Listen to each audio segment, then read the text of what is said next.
Hey guys, how you doing?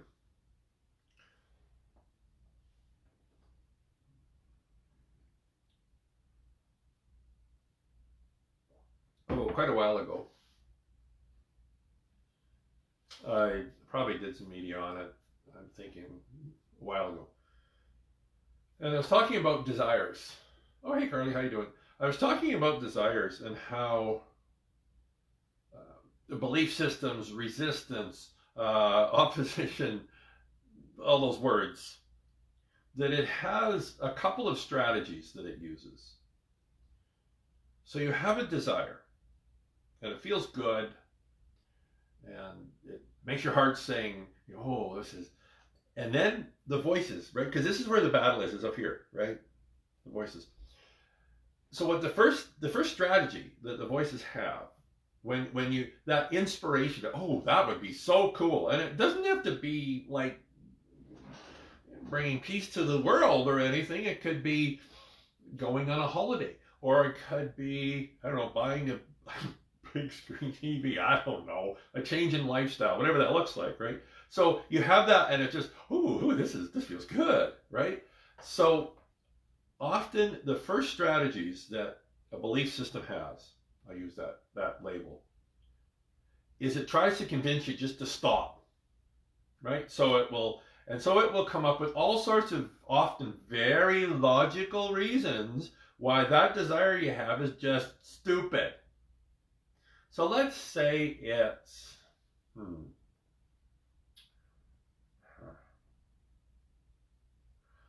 let's say didn't anticipate doing this.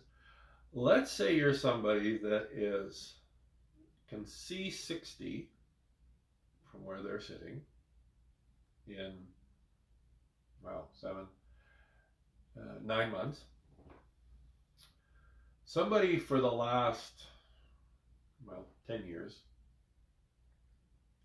and really 15, has been really fulfilling their mission to the best of their abilities. And really, interesting. I can remember 2009 when I left Nova, and so it was just me. And I decided, hey Bart, how you doing? I decided, so if all this manifesting shit and all this, thoughts become thing, if all this stuff is real, then I'm going all in, right? It's like, I often refer to the fire walk, right? When you walk across that fire bed, you don't do it tentatively. You either walk or you don't, right? But when you walk, you're all in. And I decided I'm going all in. This stuff is either gonna work, like all these teachers and people for damn near centuries have said it will, or I'm gonna join my buddies down at Rotary Park. Well, son of a gun, if it didn't work. And I can remember then taking another step into leaving the land of the normals, right? Knowing, okay, this is how I was going to live the rest of my life, fulfilling my mission, living based upon these laws, these principles, these manifesting processes, all that kind of stuff. The fact that I'm not alone, the fact that there is a higher purpose for every one of us, that I would not have this, this applies to you guys too, I would not have this desire within me if Source wasn't there to pave the way for me to fulfill it. One of the things that Source does is when you have those deep desires, like the deep ones, right? I don't hear funny. The deep ones, they wouldn't be put there if Source wasn't fully prepared to give you all the resources and everything like that to guide you through that. Okay? And it worked. And then it started to appear not to, but that's not the topic of this. For the last however many months since we've been in the zombie apocalypse, and as you guys know, 90% of the teachings of the Healing Center involve travel outside of the province, outside of the country, and of course that's kind of been obliterated for the last however long. And at this point, unfortunately, I don't see it changing a whole lot. So here's this person who can see 60, and so much of what they built has been taken away in that respect. And so now what? And then the coaxing, the inspiration, the prodding, the pushing into going virtual started. And it set me on my heels for quite a while. It was only in the last few months it was like, wow, okay, so what am I going to do? Right? The way that I used to, the mechanics through which the Healing Center's vision was being manifested just aren't there anymore. So now what? And so it was really a very much retooling into, okay, so what are we going to do now? And so the two areas are rebuilding or refortifying the presence here in Red Deer, Calgary and Edmonton, the physical presence, and then virtual. And so for the last while, I've been, so we're here, if we go down here, if we go down here, so this is kind of what my world has looked like for a while now. Hopefully you didn't get too busy doing that. My world has looked like for a while is, like I said, retooling and how are we going to deliver this and that type of thing. And when you start to step into something like that, so then the voices kick in, and the voices' first strategy is just shut it down, just say no, just stop you cold, right? And they'll have all sorts of very logical reasons why this is the stupidest idea that you ever had and it's not going to work. So that's their first strategy. And so many people, they have that initial, oh, right? Oh, this is exciting, this is this. And then it's like, bang, those voices come and it just shuts it off right now. And, yeah, right.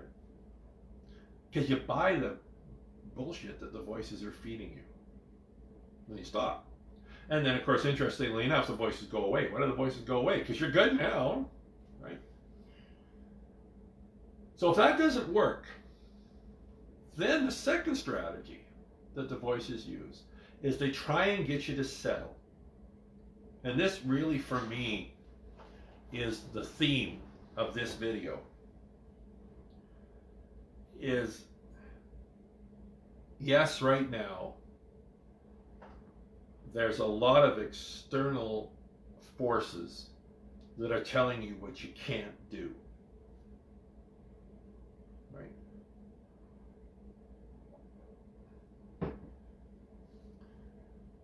And there's a lot of people that are buying into that. And I'm not saying right now that, and maybe right now, that physical thing you want to do, you can't do because of that. But you see, that's not where the battle is. The battle isn't here. See, the battle is they want to convince you, the voices in your head, that you're never going to be able to do it. It's not just not do it now. It's don't even think about it. And this is the danger that's, I didn't plan on saying this. This is the danger that's happening right now. This is my thing with it is what it is. We just have to get used to the new normal, is we're going to get so used to the new normal, we don't dream anything outside of it. And we accept these limitations, not just here, but here. And we accept the limitations. Wow, I did not plan on this. And we forget how to dream. You want to know one of the biggest dangers that are happening right now? This is me. Is people are choosing and forgetting to dream. Forgetting what makes their heart sing.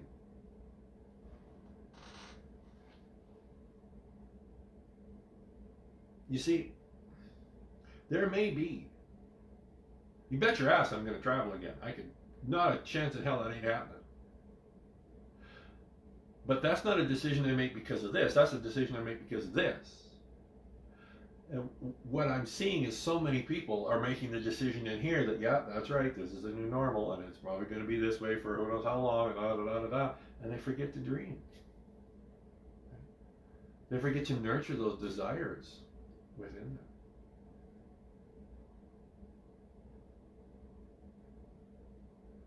or they settle. And that's, I think, the only thing worse than just giving up on, not that your life is shit now, but maybe it is, but giving up on a life that looks different than what it looks like right now. The only thing worse than just not even thinking about it is to settle for less than you know you deserve.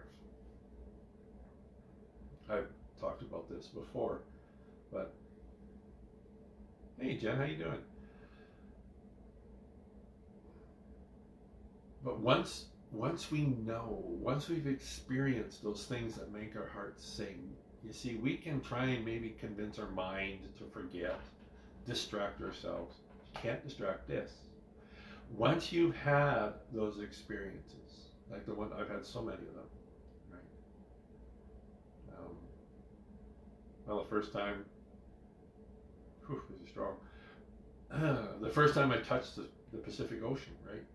Down there teaching a Reiki workshop, what the hell? And then the next weekend, I touched the Atlantic Ocean, again teaching another workshop there. You can't unremember that here. You can't unfeel that here. And once you've had that, then first of all, you can't forget it. But what so often you do is you try and settle for something less than it again. And you go, that was amazing, that was wonderful, that was then, this is now. Right? And you settle. You settle for less than you know you deserve. Now, when I say that, I'm not referring to this, I'm referring to this.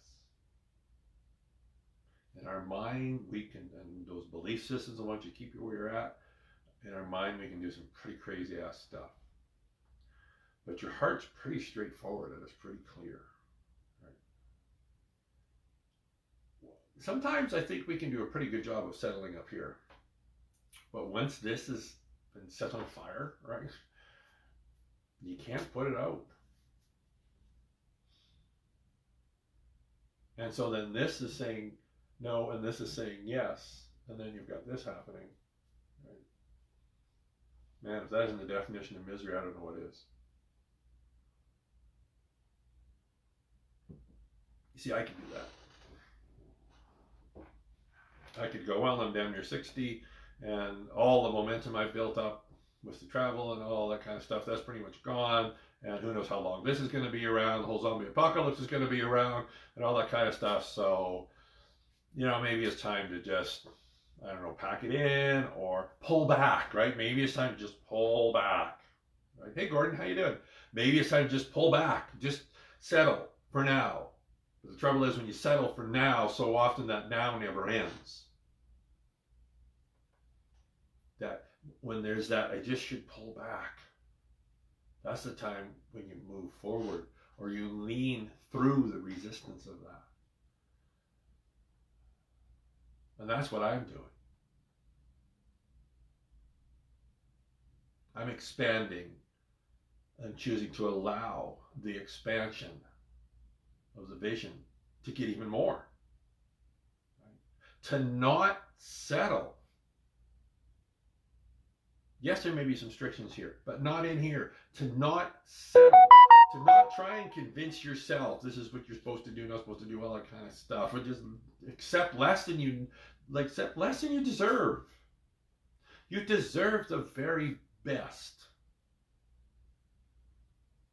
Your heart knows this. And when you try and convince yourself that you don't, that's when misery kicks. That's just the word I happen to pick, right?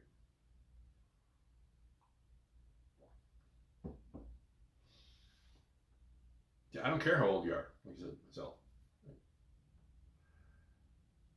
I don't care what limitations the systems and all this stuff are trying to place upon you.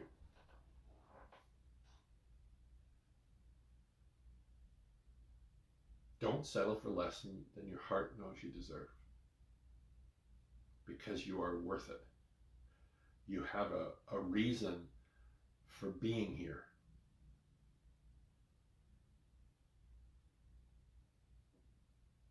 Never, ever forget that. And right now, I think it's really easy to do that. And say we just have to accept these limitations that are being forced upon us and enforced, right?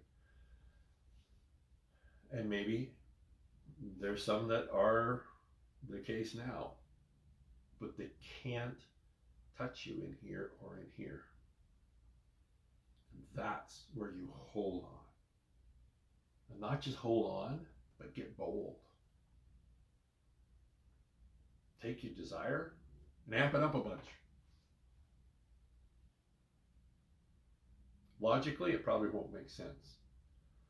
But logic, especially now and even before, really hasn't served us well, or at least it's a wonderful tool, but we've used it for things that we shouldn't be using it. It's like one of my favorite things is using a screwdriver to pump up a tire, right? It's a really good tool for pumping up a tire, for taking a switchblade off. Doesn't work worth a damn for pumping up a tire. So logic is this wonderful tool, but sometimes we use it in the absolute wrong applications. And when it comes down to honoring your heart, throw logic out the window. Hey, Brian, because your heart feels, right? Like crazy hashtag, I want to feel good, right? When that desire feels good and assaults your logic, which one do you listen to? You listen to your heart, you don't listen to the logic. I haven't. It served me well, and it's going to serve me well again. You often heard me say I'm kind of batshit crazy, and it really helps. But I'm stretching out even more. And I'm no different than you guys. We all have a purpose. You have a purpose for being here. Story isn't over yet. No, your story isn't over yet.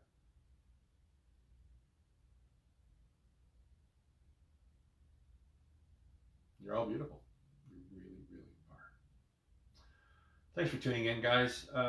We are rolling out a bunch of virtual events. So there's a free community gatherings, virtual again, Sunday evenings. And just go to healingcenter.ca.